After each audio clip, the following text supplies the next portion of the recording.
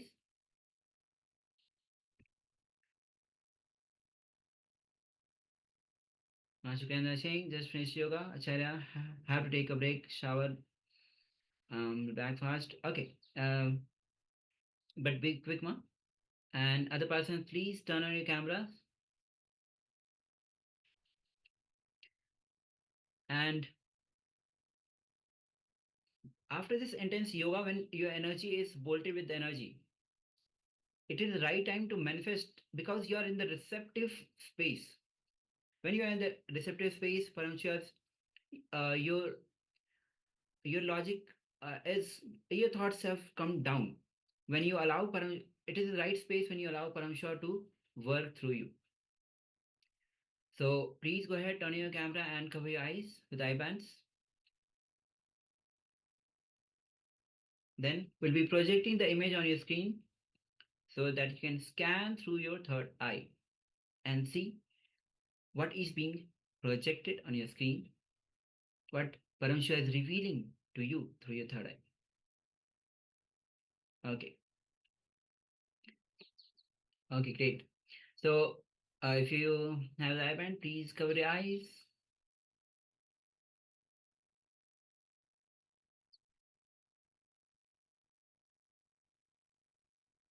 Okay, let's get ready. We'll be projecting the image on your screen. Let's begin the manifestation now.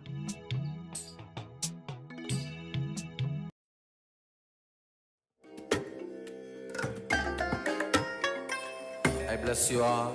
Let you all open all your three eyes and manifest the powers of Mahasadashiva. Om Nithyananda Paramashivoham.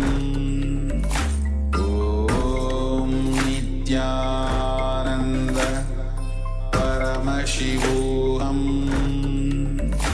Om Nithyananda Paramashivoham. Om Nithyananda Paramashivoham. Om